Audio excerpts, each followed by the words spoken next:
Hi dears, welcome to Keerthi vlogger. ಎಲ್ಲರೂ ಹೇಗಿದ್ದೀರಾ? ಇವತ್ತು ಎಲ್ಲರೂ ಚೆನ್ನಾಗಿದ್ದೀರಾ ಅಂದ್ಕೊಂಡಿದ್ದೀನಿ. ನಾನು ಕೂಡ ಚೆನ್ನಾಗಿದ್ದೀನಿ. ಇವತ್ತು ಬಂದ್ಬಿಟ್ಟು ನಾನು ಚಪಾತಿಗೆ, ದೋಸೆಗೆ ಎಲ್ಲದಕ್ಕೂ ಒಳ್ಳೆ ಕಾಂಬಿನೇಷನ್ ಆದಂಥ ವೆಜಿಟೇಬಲ್ ಕುರ್ಮಾ ಮಾಡ್ತಾಯಿದ್ದೀನಿ. ಯಾವ ರೀತಿ ಮಾಡೋದು ಅಂತ ನೋಡೋಣ ಬನ್ನಿ. ಮೊದಲಿಗೆ ನಾನು ಗ್ಯಾಸ್ ಸ್ಟವ್ ಹಚ್ಚಿಬಿಟ್ಟು ಕುಕ್ಕರ್ ಇಟ್ಟಿದ್ದೀನಿ. ಕುಕ್ಕರ್ ಬಿಸಿ ಆದಮೇಲೆ ಎಣ್ಣೆ ಸೇರಿಸ್ತಾ ಇದ್ದೀನಿ. ಎಣ್ಣೆ ಬಿಸಿ ಆದಮೇಲೆ ಸಣ್ಣಗೆ ಕಟ್ ಮಾಡ್ಕೊಂಡಿರೋವಂಥ ಈರುಳ್ಳಿನ ಆ್ಯಡ್ ಮಾಡ್ತಾಯಿದ್ದೀನಿ. ಈರುಳ್ಳಿ ಗೋಲ್ಡನ್ ಬ್ರೌನ್ ಆಗೋವರೆಗೂ ಚೆನ್ನಾಗಿ ಫ್ರೈ ಮಾಡ್ಕೋಬೇಕು. ಮಕ್ಳಿಗಂತೂ ಈ ರೀತಿ ತರಕಾರಿ ಎಲ್ಲ ಸೇರಿಸಿ ಚಪಾತಿಗಾಗಿರ್ಬೋದು ಇಲ್ಲ ದೋಸೆ ಪೂರಿಗೆ ಮಾಡಿಕೊಟ್ರೆ ತುಂಬ ಚೆನ್ನಾಗಿರುತ್ತೆ. ಇಷ್ಟಪಟ್ಟು ತಿಂತಾರೆ. ತರಕಾರಿ ಇಷ್ಟಪಡದೇ ಇರೋರು ಸಹ ಈ ರೀತಿ ಮಾಡಿಕೊಟ್ಟು ನೋಡಿ, ತುಂಬ ಇಷ್ಟಪಟ್ಟು ತಿಂತಾರೆ. ನೀವು ಇಲ್ಲಿ ನೋಡ್ತಾ ಇರ್ಬೋದು ಕಲರ್ ಚೇಂಜ್ ಆಗಿದೆ. ಈಗ ನಾನು ಸಣ್ಣಗೆ ಕಟ್ ಮಾಡಿ ಇಟ್ಕೊಂಡಿರೋವಂಥ ಟೊಮೊಟೊನ ಆ್ಯಡ್ ಮಾಡ್ತಾಯಿದ್ದೀನಿ. ಟೊಮೊಟೊನೂ ಅಷ್ಟೇ ಸ್ವಲ್ಪ ಮೆತ್ತಗಾಗೋವರೆಗೂ ಚೆನ್ನಾಗಿ ಫ್ರೈ ಮಾಡ್ಕೋಬೇಕು. ನೀವು ಇಲ್ಲಿ ನೋಡ್ತಾ ಇರ್ಬೋದು ಈರುಳ್ಳಿ ಟೊಮೊಟೊ ಎರಡನ್ನೂ ನಾನು ಮಿಕ್ಸ್ ಮಾಡಿ ಚೆನ್ನಾಗಿ ಫ್ರೈ ಮಾಡ್ಕೊತಾ ಇದ್ದೀನಿ. ಟೊಮೊಟೊ ಮೆತ್ತಗಾಗೋವರೆಗೂ ಒಂದು 2-3 ನಿಮಿಷ ಚೆನ್ನಾಗಿ ಫ್ರೈ ಮಾಡ್ಕೊಂಡಾದಮೇಲೆ ಸಣ್ಣಗೆ ಕಟ್ ಮಾಡ್ಕೊಂಡಿರೋವಂಥ ವೆಜಿಟೇಬಲ್ಸು, ಬೀನ್ಸು, ಕ್ಯಾರೆಟು, ಕಾಲಿಫ್ಲವರು, ಆಲೂಗೆಡ್ಡೆ, ಬಟಾಣಿ ಮತ್ತು ಸೀಮೆ ಬದನೆಕಾಯಿ ವೆಜಿಟೇಬಲ್ಸ್ ಏನಿದ್ರೂ ಸೇರಿಸ್ಕೋಬೋದು, ಚೆನ್ನಾಗಿರುತ್ತೆ. ಇದು ವೆಜಿಟೇಬಲ್ ಕುರ್ಮಾ ಆಗಿರೋದ್ರಿಂದ ನಾವು ಹೆಚ್ಚಾಗಿ ವೆಜಿಟೇಬಲ್ ಸೇರಿಸೋದ್ರಿಂದ ಚೆನ್ನಾಗಿರುತ್ತೆ. ನಾನಿಲ್ಲಿ ಶುಂಠಿ ಬೆಳ್ಳುಳ್ಳಿ ಪೇಸ್ಟ್ ಒಂದು ಸ್ವಲ್ಪ ಸೇರಿಸಿ ಹಸಿ ಸ್ಮೆಲ್ ಹೋಗೋವರೆಗೂ ಚೆನ್ನಾಗಿ ಫ್ರೈ ಮಾಡ್ಕೊತಾ ಇದ್ದೀನಿ. ಈರುಳ್ಳಿ ಟೊಮೊಟೊ ಜೊತೆನೇ ಶುಂಠಿ ಬೆಳ್ಳುಳ್ಳಿ ಪೇಸ್ಟನ್ನ ಸೇರಿಸ್ಬಿಟ್ಟು ಹಸಿ ಸ್ಮೆಲ್ ಹೋಗೋವರೆಗೂ ಚೆನ್ನಾಗಿ ಫ್ರೈ ಮಾಡ್ಕೊಂಡಾದಮೇಲೆ ತರಕಾರಿನ ನಾನು ಕಟ್ ಮಾಡಿ ಇಟ್ಕೊಂಡಿದ್ನಲ್ವ ಅದನ್ನು ಇವಾಗ ಆ್ಯಡ್ ಮಾಡ್ತಾಯಿದ್ದೀನಿ. ನಾವು ಇಲ್ಲಿ ತರಕಾರಿಗಳನ್ನೆಲ್ಲ ಕಟ್ ಮಾಡಿ ವಾಶ್ ಮಾಡಿ ಇಟ್ಕೊಂಡ್ರೆ ಎಷ್ಟೊತ್ತು ಬೇಗ ಪಟಾಪಟ ಅಂತ ವೆಜಿಟೇಬಲ್ ಕುರ್ಮಾ ಮಾಡ್ಕೋಬೋದು.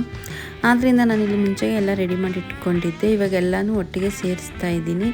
ಒಟ್ಟಿಗೆ ಸೇರಿಸ್ಬಿಟ್ಟು ಎಲ್ಲನೂ ಚೆನ್ನಾಗಿ ಎಣ್ಣೆಲೆ ಈರುಳ್ಳಿ ಟೊಮೊಟೊ ಶುಂಠಿ ಬೆಳ್ಳುಳ್ಳಿ ಪೇಸ್ಟ್ ಹಾಕಿದ್ದೀವಲ್ವ ಅದ್ರ ಜೊತೆನೇ ಈ ತರಕಾರಿನೂ ಚೆನ್ನಾಗಿ ಮಿಕ್ಸ್ ಮಾಡ್ಕೋಬೇಕು. ಸ್ವಲ್ಪ ನೀರಿನಂಶ ಹೋಗೋವರೆಗೂ ಚೆನ್ನಾಗಿ ಒಂದು 5-10 ನಿಮಿಷ ಚೆನ್ನಾಗಿ ಮಿಕ್ಸ್ ಮಾಡ್ಕೊಂಡ್ರೆ ಸಾಕು.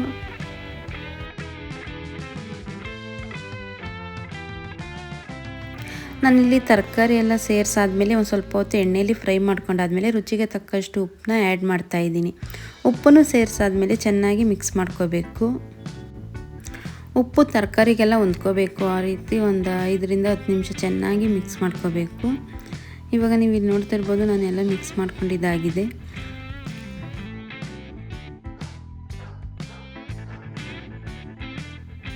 ಇದಕ್ಕೆ ಸ್ಟೆಪ್ ಬೈ ಸ್ಟೆಪ್ ಒಂದು ಸ್ವಲ್ಪ ಮಸಾಲೆಗಳನ್ನೆಲ್ಲ ಸೇರಿಸೋಣ. ಇವಾಗ ಮೊದಲಿಗೆ ನಾನು ಒಂದು ಅರ್ಧ ಚಮಚದಷ್ಟು ಅರಿಶಿನ ಪುಡಿನ ಆ್ಯಡ್ ಮಾಡ್ತಾಯಿದ್ದೀನಿ. ಅರಿಶಿನ ಪುಡಿ ಆದಮೇಲೆ ಸ್ವಲ್ಪ ಧನಿಯಾ ಪುಡಿ, 1 ಚಮಚದಷ್ಟು ಧನಿಯಾ ಪುಡಿ.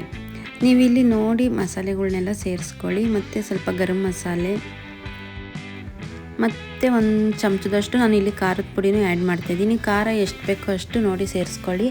ಮಸಾಲೆ ಎಲ್ಲ ಸೇರಿಸಾದ್ಮೇಲೆ ಚೆನ್ನಾಗಿ ಮಿಕ್ಸ್ ಮಾಡ್ಕೋಬೇಕು. ತರಕಾರಿಗೆ ಹೊಂದ್ಕೋಬೇಕು ನಾವು ಸೇರಿಸಿರೋವಂಥ ಮಸಾಲೆಗಳು ಎಲ್ಲ ಚೆನ್ನಾಗಿ ಮಿಕ್ಸ್ ಮಾಡ್ಕೊಂಡಾದ್ಮೇಲೆ